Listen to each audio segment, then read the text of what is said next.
नमस्कार साथियों, आप सभी का स्वागत है हमारे समाजशास्त्र चैनल पर। मित्रों, इस टेस्ट में हम लोग बात करेंगे 50 क्वेश्चंस पर और उनकी डिटेल एनालिसिस प्रस्तुत की जाएगी। लेकिन यदि आपको हमारा लेक्चर पसंद आता है तो उसे आपको शेयर कीजिए, ज़्यादा से ज़्यादा लाइक कीजिए और सब्सक्राइब भी कीजिए, जिससे हम कोई भी वीडियो बनाएं तो आप तक मिल जाए। मैं लगभग इस समय डेली 1 से 2 वीडियो डाल रहा हूं, क्योंकि एग्ज़ाम जैसे जैसे पास आता चला जाएगा मैं और तेज़ी के साथ वीडियो बनाऊंगा। तो आप लोग हमारे साथ जुड़े रहिए और चैनल पर विश्वास रखिए। आप सबसे ज़्यादा आप हमारे चैनल से लाभान्वित होंगे, ये गारंटी है। ये गारंटी मैं आपको एश्योर करता हूँ, बस आप हमारे साथ जुड़े रहें। और अगर हमारा कोई पेड ग्रुप ज्वाइन करना चाहता है तो 7054161270 पर कॉल कर सकता है। पहला क्वेश्चन है मित्रों, अपने चरम रूप में परिणत होने पर प्रतिस्पर्धा का क्या परिणाम हो सकता है। यानी कि प्रतिस्पर्धा जो है अपने चरम रूप में पहुंच जाए तो उसके क्या कॉन्सिक्वेंसेज होंगे, क्या दुष्प्रभाव दिखेंगे। सरल भाषा में जवाब ये है। तो ये इसका दुष्प्रभाव ये होगा कि सामाजिक विघटन होगा, क्योंकि अगर जैसे मैक्स वेबर है, मैक्स वेबर ने कहा है कि प्रतिस्पर्धा शांतिपूर्ण संघर्ष है। प्रतिस्पर्धा, ये कोटेशन पूछी भी गई है, प्रतिस्पर्धा शांतिपूर्ण संघर्ष है, वेबर। लेकिन अगर प्रतिस्पर्धा एक तरीके की घातक रूप धारण कर ले तो फिर वो सामाजिक विघटन को जिम्मेदारी के लिए तैयार रहना चाहिए। दूसरा प्रश्न, सात्मीकरण, एसिमिलेशन इसको इंग्लिश में कहते हैं। सात्मीकरण का क्या अर्थ होता है।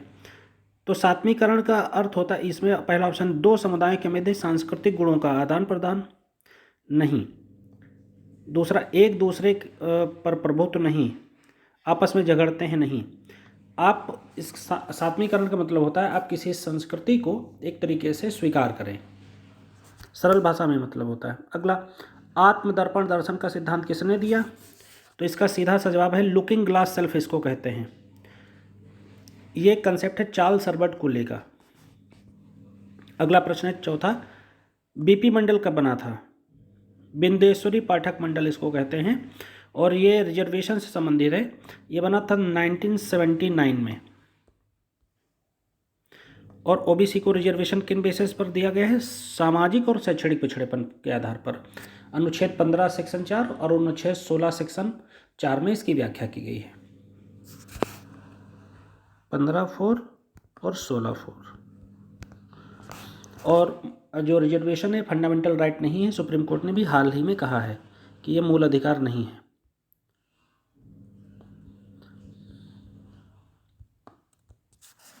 अगला प्रश्न, संविधान की कौन सी धारा एक विशेष जनजाति को अनुसूचित जनजाति के रूप में इंगित करती है। यानी कि कौन सा एक अनुच्छेद इंगित करता है। बहुत ही अच्छा प्रश्न है। इसका जवाब है अनुच्छेद 342। अनुच्छेद 342 ये बात कहता है। अगला, सत्यशोधक समाज की स्थापना ज्योतिबा फुले द्वारा कब की गई थी। 1873 में की गई थी ज्योतिबा फुले के द्वारा। अगला, यूनेस्को अध्ययन के समूह के अनुसार निम्नलिखित में से किस आधार पर प्रजातियों को वर्गीकृत किया जा सकता है। तो प्रजातियों को शारीरिक विभिन्नता के आधार पर वर्गीकृत किया जा सकता है। आठवां प्रश्न है, युवा ग्रह का मुख्य उद्देश्य क्या है। युवा ग्रह का मुख्य उद्देश्य साथ रहने की भावना, साथ रहने की भावना युवा ग्रह का मुख्य उद्देश्य है। अगला क्वेश्चन नंबर 9, भारतीय संविधान की कौन सी धारा किसी भी प्रकार की अस्पृश्यता पर रोक लगाती है। अनुच्छेद 17। ये कल भी एक टेस्ट में क्वेश्चन आया था। अनुच्छेद 17 जो है अनटचेबिलिटी पर रोक लगाता है और इसके लिए 1955 में एक कानून बनाया गया था। फिर उसको और थोड़ा सशक्त करते हुए 1976 में बनाया गया था और एक कानून इसके बाद 1989 में बनाया गया है, SC/ST प्रिवेंशन एक्ट। अगला प्रश्न है 10वां नंबर, इसमें कहा गया है मैनहीम के अनुसार प्रजातांत्रिक नियोजन, कार्ल मैनहीम है, प्रजातांत्रिक नियोजन का मुख्य उद्देश्य क्या है। तो प्रजातांत्रिक नियोजन का मुख्य उद्देश्य व्यक्ति और समाज का रूपांतरण करना।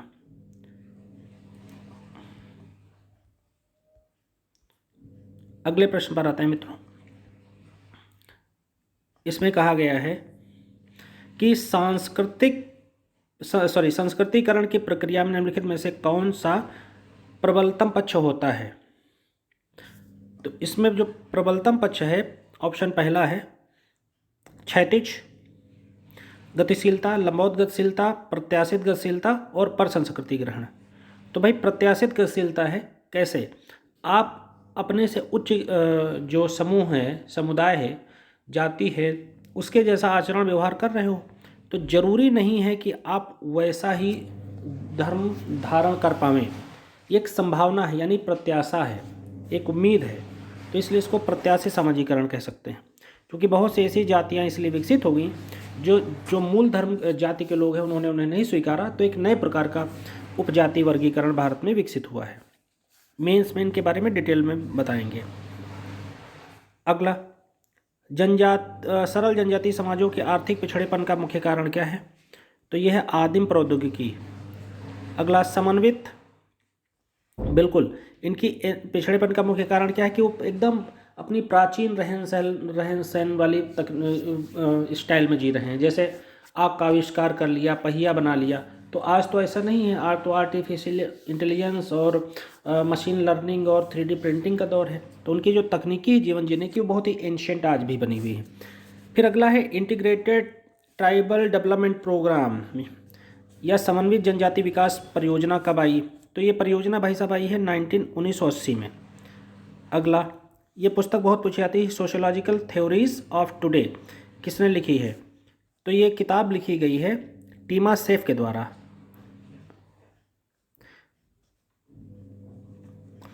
सामूहिक प्रतिनिधान, कलेक्टिव रिप्रेजेंटेशन की बात कौन करता है? इमैनुएल डर्कheim करते हैं, पहले भी प्रश्न आ चुका है।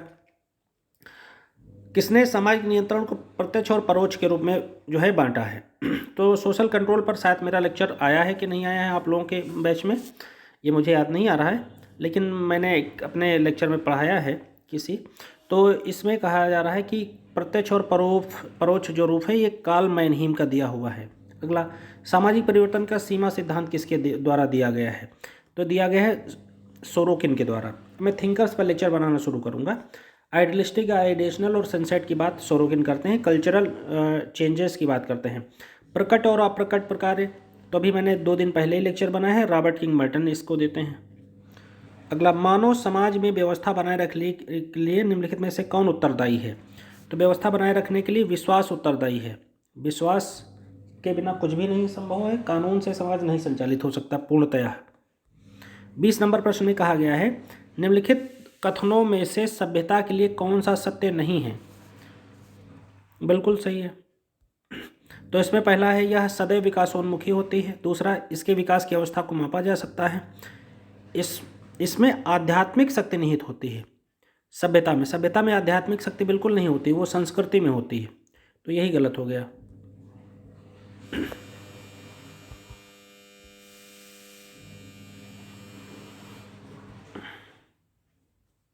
अगला 21 नंबर प्रश्न आता है मित्रों। इसमें कहा गया है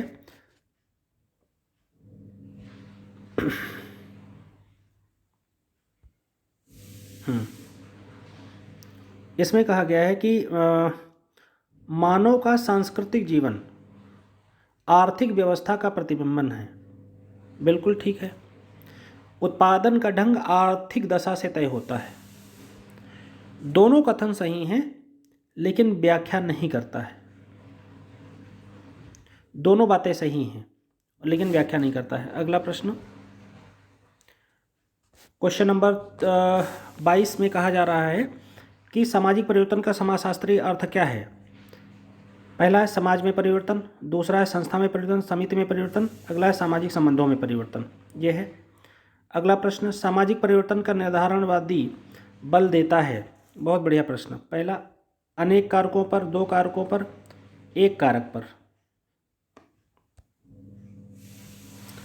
अगला 24 नंबर प्रश्न, इसमें कहा जा रहा है कि मेलिनोव्स्की ने गैर आर्थिक कारकों की भूमिका को निम्नलिखित किस आधारों पर देखा है?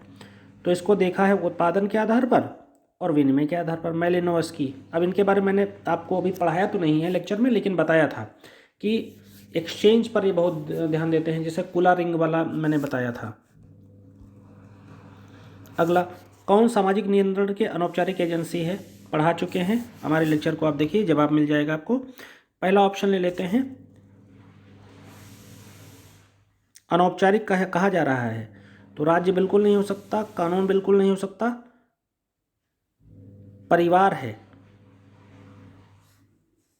परिवार सबसे अच्छा माध्यम है जो विकल्प दिए गए हैं उनके अनुसार, लेकिन इसमें परिवार से और अच्छा प्रथा, परंपरा, तो यानी 3, 4, 5 ऑप्शन ये सही हो जाता है। अगला 26 नंबर प्रश्न में क्या कहा जा रहा है भाई? इसमें कहा जा रहा है मैन एंड सोसाइटी पुस्तक किसने लिखी? मैन एंड सोसाइटी पुस्तक लिखी, सॉरी मैं क्या कर रहा हूँ, कार्ल मैनहीम ने। मैन एंड सोसाइटी, ये गलत। अगला, जनसंख्या की रचना किन कारकों पर आधारित होती है? जनसंख्या की रचना डिपेंड करती है जन्म दर पर, आयु समूह पर, लिंग अनुपात पर। ये 3 फैक्टर होते हैं जिन पर वो निर्भर करती है। अगला 28 नंबर प्रश्न। 28 नंबर प्रश्न में इसमें क्या कहा जा रहा है? अत्यधिक सार्वभौमिक निकटाधिगमन निषेध विवाह निषिद्ध है। कैसे? माता पुत्र के मध्य, पिता पुत्री के मध्य, बहन और भाई के मध्य, ये सभी। अगला, संस्कृतिकरण के संबंध में लिखित में से कथनों में से कौन सा सही है? या स्थितिगत परिवर्तन को इंगित करता है? बिल्कुल, स्थितिगत परिवर्तन इस तरीके से कि जैसे मान लो आप उच्च बनना चाहते हैं, आप अपनी संस्कृति को, जीवन स्तर को बेहतर रखना चाहते हैं, तो इसका ये मतलब नहीं कि पूरा आपका समाज जिस आप जाति से बिलोंग करते हैं वो उच्च हो जाएगा, आपकी परिस्थिति बेहतर हो जाएगी, तो ये स्थितिगत परिवर्तन होगा, या व्यक्तिगत परिवर्तन भी कह सकते हो। 30 नंबर प्रश्न में क्या कहा जा रहा है? इसमें कहा जा रहा है कि वर्गीकरण तथा विवरणात्मक नातेदारी, इस पर भी लेक्चर नहीं आया है मेरा, हाल ही में आने वाला है, तो इस पर बात करते हैं। मार्गन इस पर काफ़ी काम है उनका। 31 नंबर प्रश्न पर आते हैं मित्रों। इसमें कहा जा रहा है कि ऐसा विश्वास किया जाता है कि संस्था का निर्माण का चक्र परिवार से प्रारंभ होता है। बिल्कुल ठीक बात है। दूसरा ऑप्शन, पहला ऑप्शन सही, दूसरा आधुनिक परिवार संस्था विहीन है, ये तो गलत बात है। आधुनिक परिवार संस्था विहीन है ऐसा बिल्कुल नहीं कहा जा सकता। आधुनिक परिवार भी संस्था युक्त हैं, इसलिए सी ऑप्शन गलत हो गया, ए सही हो गया। अगला, विशेष विवाह अधिनियम 1954 के किस एक प्रावधान को प्रभावित परिवर्तन करता है ना? तो भैया इसका जवाब जो होगा वो होगा ऑप्शन सी, अंतर्निहित संबंधी नियम। यानी कि आप अगर विशेष विवाह अधिनियम 1954 के तहत करना चाहते हैं तो आप कर सकते हैं, उसके लिए अनुलोम विवाह की बिल्कुल ज़रूरत नहीं है। आप इंटरकास्ट मैरिज, एक जाति से दूसरी जाति में विवाह आसानी के साथ कर सकते हैं। अगला 33 नंबर प्रश्न में क्या कहा जा रहा है? 33 नंबर में कहा जा रहा है क्रय की गई स्त्री के साथ विवाह करना क्या कहलाता है? भाई 8 प्रकार के विवाह होते हैं, 4 मान्य होते हैं, 4 अमान्य होते हैं, तो वो अश्वर विवाह कहते हैं, क्रय की गई स्त्री। अगला, संस्था कार्य लोग, ये कंसेप्ट किसने दिया है? परिवार के अध्ययन के लिए बहुत ज़्यादा पूछा जाता है, फ्रेडरिक लीपले ने। 35 नंबर प्रश्न में आते हैं। इसमें कहा जा रहा है कि सूची को मिलाना है, तो साल आगे दे रखे होंगे, बढ़ते हैं।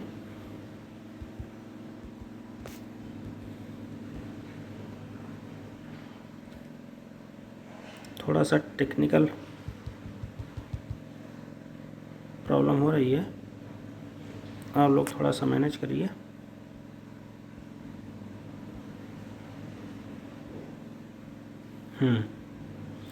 अब जाहिर सी बात है कि देखो 1961 में दहेज प्रथा का है, विधवा का है, 1954 में विशेष विवाह का है, फिर एक ऑप्शन इधर दिख नहीं रहा तो आप लोग उसे मिला लीजिएगा।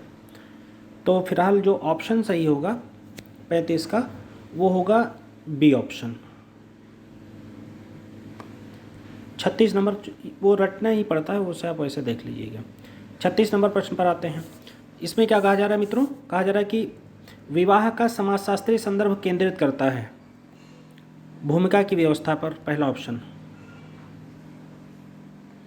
अगला, सामाजिक परिवर्तन उत्तरदायी है सामाजिक प्रगति के लिए, सामाजिक विकास के लिए, सामाजिक विघटन के लिए, इन सभी के लिए।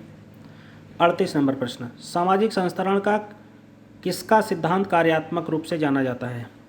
तो डेविस एंड मूर का। ये तो रटा रटाया प्रश्न है। अगला 39 नंबर प्रश्न, एक अकुशल श्रमिक अर्धकुशल या कुशल श्रमिक बन जाता है, या किस प्रकार का परिवर्तन है? बहुत बढ़िया प्रश्न है, सामाजिक गतिशीलता और परिवर्तन चैप्टर से ये प्रश्न है। मैंने वो पढ़ाया है आप लोगों को, आप लोग उसको जाकर देखिए। तो ये लंबवत सामाजिक गतिशीलता का विकल्प बन जाता है, यानी जैसे एक व्यक्ति है जो रिक्शा चलाता है उसके बाद उसका बेटा मान लो ITI किए हुए है तो प्लम्बर है, और उसका प्लम्बर का बेटा मान लो इंजीनियर है। तो इस तरीके से हम इसे लंबवत सामाजिक गतिशीलता के रूप में जान सकते हैं।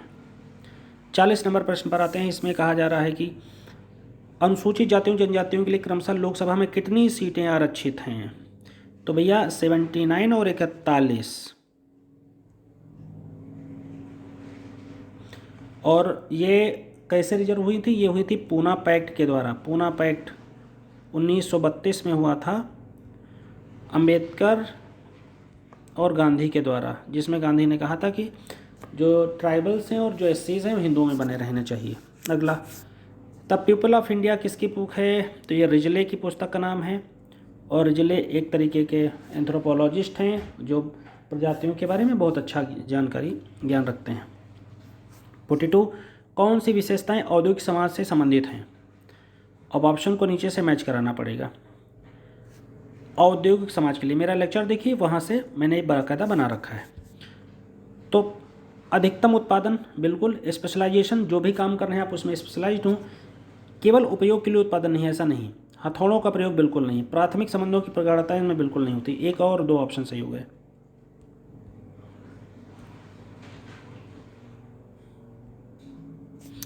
तैंतालीस नंबर प्रश्न में कहा जा रहा है मिलान करने को।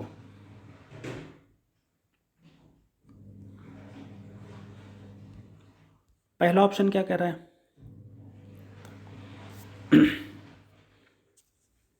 कि जाति का प्रजाति सिद्धांत किसने दिया? रिजले ने। फिर बी का दूसरा, जाति का व्यावसायिक सिद्धांत नेस्फील्ड का है, ये इस पर भी वीडियो बनाऊंगा मैं। और जाति का उद्विकासी सिद्धांत ये दिया गया है इबेटसन के द्वारा। और जाति का धार्मिक सिद्धांत ये दिया गया है होकार्ट के द्वारा। तो ऑप्शन सी हो जाएगा। बहुत अच्छा प्रश्न है, और ये पहले प्रश्न अलग अलग सेगमेंट में पूछा जा चुका है, इसलिए इसको ध्यान से देखिएगा। Races and culture in India, बहुत अच्छी प्रश्न है, और ये पहले भी प्रश्न पूछा जा चुका है। DN मजूमदार का है। DN मजूमदार बेसिकली एक अच्छे सोशोलॉजिस्ट के साथ एक अच्छे एंथ्रोपोलॉजिस्ट हैं। अगला, निम्नलिखित में से जनजातियों पर उनका बहुत अच्छा अध्ययन है। अगला, कौन सा युग्म सुमेलित नहीं है? तो the Holi family, Holi family है मार्क्स की रचना, यही सुमेलित नहीं है। डिक्लाइन ऑफ द वेस्ट स्प्लिंगलर मेरे नोट्स में है। द स्टडी ऑफ हिस्ट्री मेरे नोट्स में है। रिमेंबर विलेज मेरे नोट्स में है। ये मार्क्स की कोटेशन है। अगला 46 नंबर प्रश्न, इसमें कहा जा रहा है किसी भी समाज के किसी सामान्य सदस्य अपेक्षित विश्वास और व्यवहार के स्वरूप कहलाते हैं, वो कहलाते हैं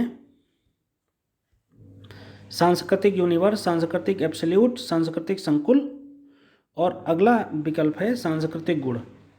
यही सही हो जाएगा। कैसे लिखो, देखो लिखा है किसी समाज के किसी सामान्य सदस्य से अपेक्षित विश्वास और व्यवहार कहलाते हैं। तो यानी कि हम जैसे मान लो एक से समाज में रहते हैं, तो इन्होंने जो अपनी संस्कृति सीखा है तो उनकी वो क्वालिटी ही तो होगी, गुण ही तो होंगे। 47 नंबर प्रश्न में आते हैं। इसमें कह रहे हैं कि 3 प्रकार से सोरोगेन ने विभाजित किया है, तो इनको बताओ कैसे। ठीक है, पहला ऑप्शन,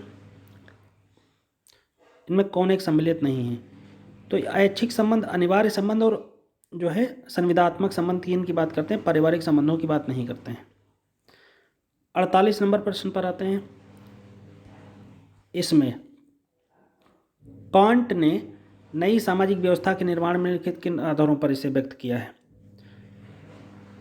तो नैतिकता के आधार पर व्यक्त किया है, मानवता का नया धर्म, इन 2 आधारों पर उसे व्यक्त किया है। ये 2 आधार नहीं हैं, पहला और तीसरा। 49 नंबर प्रश्न में कहा जा रहा है मिलान करो, तो 4 ऑप्शन दे रखे हैं, फिर आगे देखते हैं ये कैसे मैच करेंगे। ये बहुत ही इंटरेस्टिंग प्रश्न है। इसका जो विकल्प सही होगा वो बी होगा। आराम से देखकर मिला लीजिएगा, कोई दिक्कत हो तो हमें बताइएगा, हम उसे और ठीक से सॉल्व कर देंगे। अगला 50 नंबर प्रश्न आता है। इसमें मानवीय व्यवहार की प्रतिमानित व्यवस्था जो कि अंतः क्रिया का परिणाम होती है, साथ ही अंतः क्रिया को दिशा निर्देश भी करती है, उसे क्या कहते हैं। सामाजिक व्यवस्था। कैसे, देखो लिखा है मानवीय व्यवहार की प्रतिमानित, यानी एक पैटर्न है उस पर बेस्ड व्यवस्था जो कि अंतः क्रिया का परिणाम होती है, साथ ही अंतः क्रिया को दिशा निर्देश भी करती है, उसे सोशल सिस्टम कहते हैं, सामाजिक व्यवस्था कहते हैं, जिसे पार्सन्स ने अपनी पुस्तक में भी बताया है। तो मित्रों, इस तरीके से हमारा लेक्चर ये समाप्त होता है।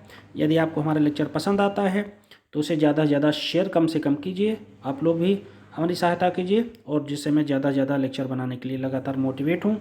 ज़्यादा से ज़्यादा सब्सक्राइब कीजिए, और अगर कोई पेड ग्रुप चाहता है तो कॉल कर सकता है। पेड ग्रुप के लिए 7054161270 पर कॉल कर सकते हैं। आप लोगों को बहुत ही स्पष्ट बता दें कि मेहनत अच्छी खासी करनी पड़ेगी। जो YouTube की आजकल जो फ्री स्ट्रीमिंग है, जो इसमें जो बहुत कलरफुल तरीके से पढ़ाने लिखाने का कल्चर डेवलप है, वो सफलता सुनिश्चित करने के लिए पर्याप्त नहीं है। आपको अपने तरीके से अच्छी चीज़ को समझना पड़ेगा कि अच्छा क्या है, कि क्वालिटेटिव चीज़ें क्या हैं, और एग्ज़ाम के लिए क्या ज़रूरी है। जिस हिसाब से जो है वो चीज़ें जा रही हैं, कट ऑफ वगैरह जा रही हैं, उस हिसाब से ये कलरफुल पढ़ के चीज़ें तो नहीं हो सकती हैं। आपको बहुत ही जो है सचेत रहना चाहिए, एनालिसिस करनी चाहिए कि कैसे हम मैक्सिमम स्कोर करें, कौन अच्छा टीचर है, ये सब आप लोग ठीक तरीके से अपने स्तर पर फाइंड आउट कीजिए, और जो अच्छा है उससे पढ़िए। ज़रूरी नहीं कह रहा हूँ कि मुझसे पढ़िए, लेकिन इस बात का जानकारी रखिए, क्योंकि जो कट ऑफ है वो कट ऑफ हाई है, आपको पता है कट ऑफ में कमी नहीं है, कट ऑफ का लेवल काफ़ी अच्छा खासा रहता है, तो उस आपको कट ऑफ को एश्योर करना पड़ेगा। Thank you.